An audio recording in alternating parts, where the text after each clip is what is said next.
Hello everyone, welcome back to commerce room. This is Priya है, your educator. तो students, हम assignment problems के questions को डिस्कस कर रहे हैं। कोशिश रहेगी कि जल्दी से जल्दी डिफरेंट टाइप्स ऑफ क्वेश्चंस को हम कवर करें और इसके बाद हम LPP के जो प्रॉब्लम्स हैं उसके ऊपर बात करें, लीनियर प्रोग्रामिंग के क्वेश्चंस को सॉल्व करें। तो चलिए शुरू करते हैं हमारी आज की क्लास। चैनल को अभी तक सब्सक्राइब नहीं किया तो प्लीज़ चैनल को सब्सक्राइब कीजिए और जितना हो सकता है हमारे चैनल को शेयर कीजिए, सो दैट आपकी भी हेल्प हो सके, किसी और की भी हेल्प हो सके और हमारी भी हेल्प हो सके। तो चलिए शुरू करते हैं हमारी आज की क्लास। आज का हमारा क्वेश्चन ये है कि हमें कोटेशंस रिसीव हुई है, अमाउंट में लैक्स में रिसीव हुई है 4 प्रोजेक्ट्स के लिए 4 कॉन्ट्रैक्टर से। ठीक है, हमने प्रोजेक्ट ABCD 1 2 3 4 कॉन्ट्रैक्टर्स को, यहाँ पे कॉन्ट्रैक्टर है, कॉन्ट्रैक्टर्स को असाइन करने हैं। तो हमने ये देखना है कि हमें कौन सा प्रोजेक्ट कौन से कॉन्ट्रैक्टर को देना चाहिए, सो दैट कि हमारी जो कॉस्ट है वो मिनिमम पड़े। ठीक है, तो सबसे पहला केस आपके पास क्या है, if only 1 project is to be awarded to 1 contractor. अगर एक कॉन्ट्रैक्टर को एक प्रोजेक्ट देते हैं तो आपने असाइनमेंट फाइंड आउट करनी है कि कौन सा प्रोजेक्ट कौन से कॉन्ट्रैक्टर को मिलना चाहिए, सो दैट कि हमारी जो कॉस्ट है वो मिनिमाइज हो सके, मिनिमम हो सके। ठीक है, सेकंड आपको ये पूछा गया है कि अगर किसी रीजंस के कारण हम ये डिसाइड कर ले, पहले से ये प्री डिसाइडेड है कि हमने जो प्रोजेक्ट B है वो कॉन्ट्रैक्टर 1 को ही देना है, किसी और को देना ही नहीं है, तो फिर उस केस में जो बाकी के प्रोजेक्ट्स हैं और बाकी के जो कॉन्ट्रैक्टर हैं उनको आप असाइनमेंट कैसे देते हो। ठीक है, तो शुरू करते हैं हमारे क्वेश्चन को। क्वेश्चन में सबसे पहला स्टेप क्या रहता है, रो रिडक्शन। रो रिडक्शन कैसे करते हैं, सबसे पहले सारी रोज में से चेक करो कि सबसे छोटा कौन सा है। सबसे छोटा यहाँ पे है 5, देन हमारे पास है यहाँ पे 3 और यहाँ पे है हमारे पास 4 और यहाँ पे हमारे पास 2। तो ये जो मिनिमम जो सबसे स्मॉलेस्ट एलिमेंट है ये बाकी के एलिमेंट्स में से माइनस हो जाएगा, तो हमारे पास एक नया मैट्रिक्स बन जाएगा। ठीक है, जो इस तरह से रहने वाला है। 7 में से 5 गए, 2 आ जाएगा हमारे पास यहाँ पे, फिर 0 एंड देन 4 एंड देन 5। फिर यहाँ पे 3 है सबसे छोटा, 3 में से 3 गए 0, यहाँ पे 4 आ गया, देन 2 आ गया एंड देन 5।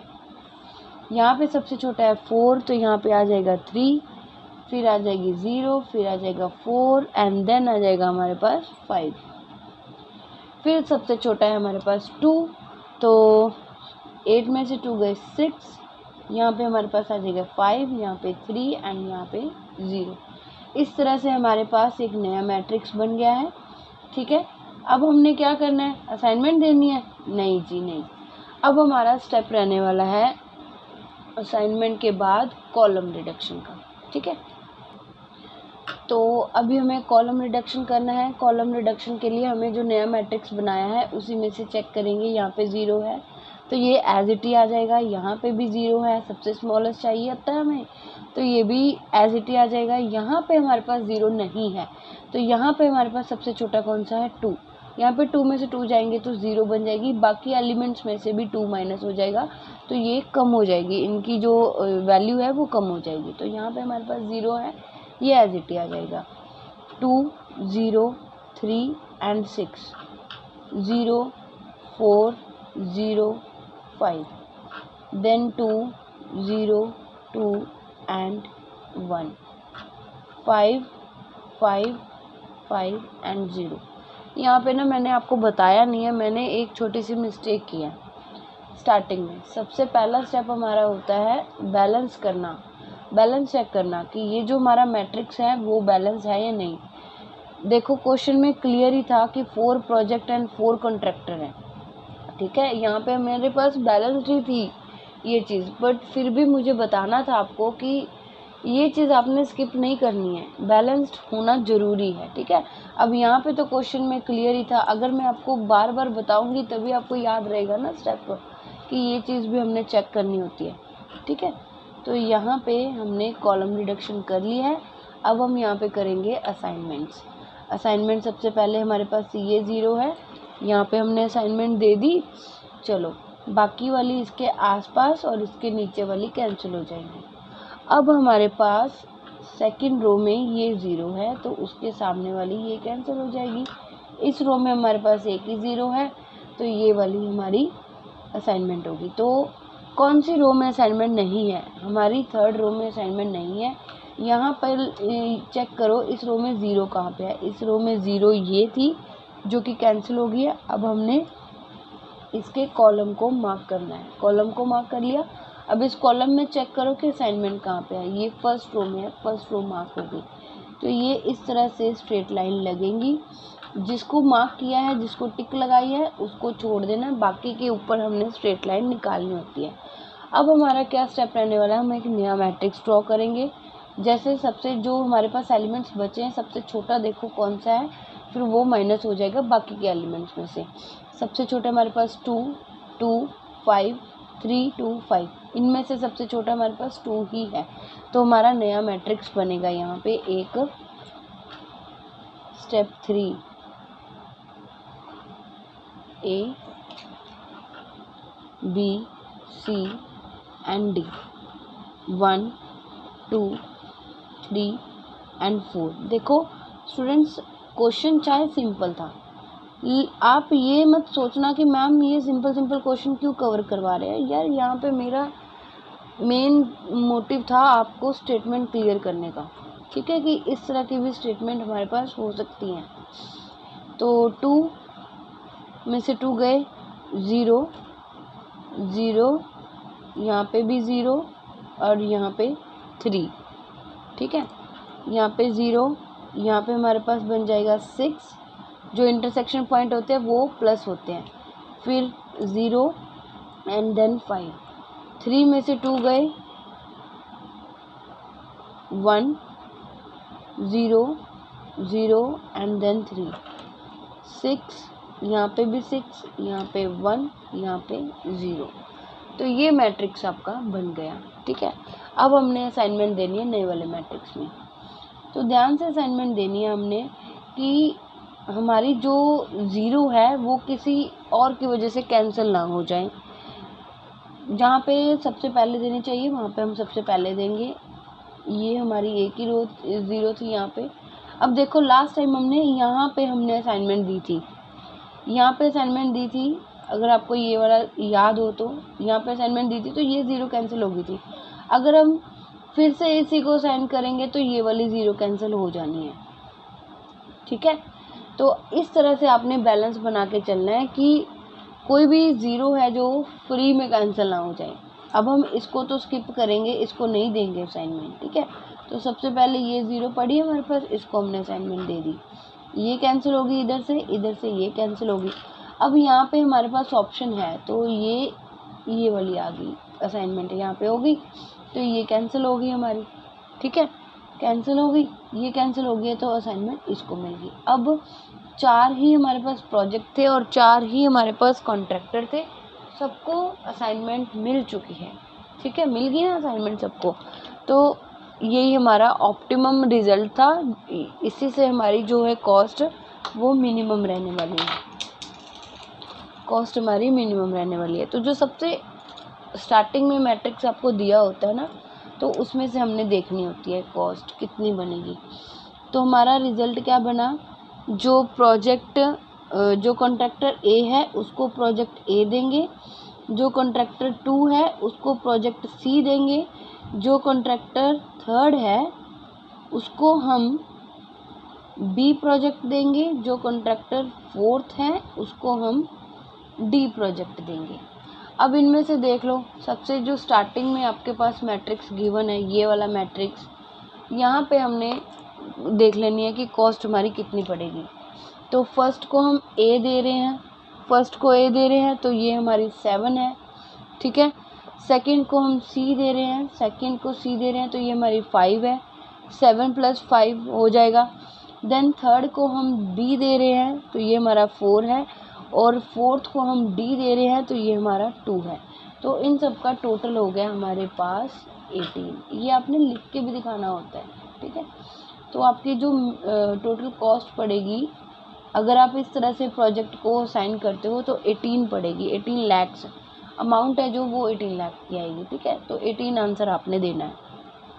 ये तो हो गया हमारा फर्स्ट पार्ट। अब सेकंड पार्ट में क्या कहा था उन्होंने कि क्या असाइनमेंट आप उनको अलॉट करोगे अगर हमने ये पहले से डिसाइड कर लिया है किसी रीजंस के कारण हम प्रोजेक्ट जो बी है वो कॉन्ट्रैक्टर 1 को ही देंगे, ठीक है, तो 1 को ही देंगे। तो अब आपने इसको कैसे सॉल्व करना है, सेकंड वाला केस मैं यहाँ पे सॉल्व कर रही हूँ।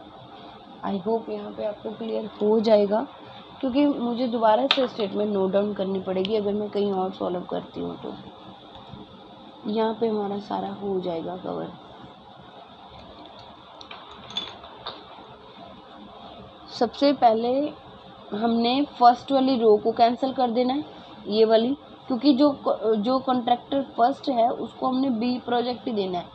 ये वाली फर्स्ट वाली रो कट जाएगी और जो प्रोजेक्ट बी है ये यहाँ से निकल जाएगा, कॉलम ये निकल जाएगा, तो मैट्रिक्स हमारा रिड्यूस होके 3×3 का हो जाएगा। क्योंकि ये पहले से डिसाइडेड है तो फिर बाकियों की हमने बात करनी है कि बाकियों को हमने कौन सा देना है। तो अभी हमारे पास मैट्रिक्स क्या रहने वाला है, ए, सी एंड डी, यही रहेगा मैट्रिक्स हमारे पास, ठीक है। तो अभी मैं स्टेटमेंट वाला ही नोट करूँगी, रो रिडक्शन कॉलम रिडक्शन बाद में होगा। तो हमारे पास ये मैट्रिक्स बन गया 3 7 7 नहीं सॉरी 5, यहाँ पे 5 है। 7 की जो वैल्यू है वो बी वाले में आती है, 3 5 एंड 8, यहाँ पे 7 8 एंड 9, यहाँ 8 5 एंड 2, ये मैट्रिक्स हमारे पास बन गया है।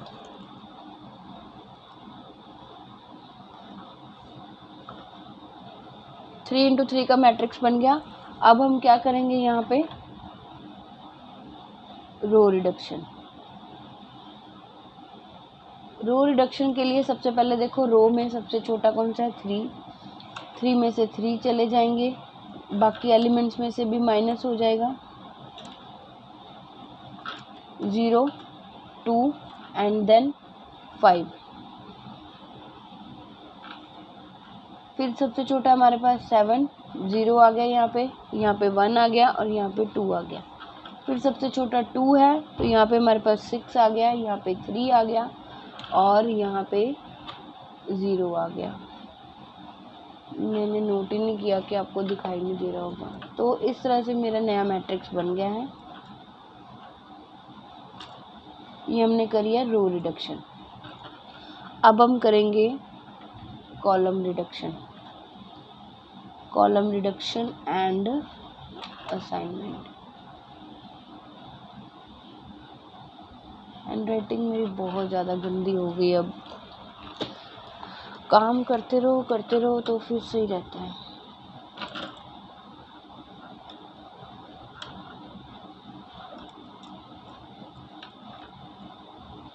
कॉलम रिडक्शन 0 0 6, सबसे छोटा 1 है तो 2 में से 1 गए, 1 0 और यहाँ पे 2, यहाँ पे ऑलरेडी 0 थी, ठीक है।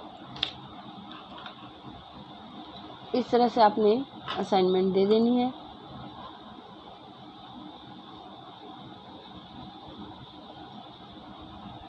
तो ये असाइनमेंट हमारी बनी। सेकंड वाले को मिला ए प्रोजेक्ट, थर्ड वाले को मिला सी प्रोजेक्ट एंड फोर्थ वाले को मिला डी प्रोजेक्ट। तो ये हमारा ओरिजिनल था ना मैट्रिक्स, तो ये आपकी कॉस्ट बन जाएगी। फर्स्ट वाले को दिया हमने ए, वहाँ पे 3 है, थर्ड वाले को दिया हमने सी, वहाँ पे 8 है वैल्यू, और फोर्थ वाले को दिया हमने डी, वहाँ पे वैल्यू है 2, ठीक है। तो जो बी है फर्स्ट वाला उसकी वैल्यू कितनी है, 5। तो इस तरह से भी हमारी जो कॉस्ट है वो 18 ही बनती है। बी को भी कंसिडर करना है, ये बी वाले की वैल्यू है। बाकी ये जो हमने सॉल्व किया ये वैल्यूज़ आ गई आपके पास।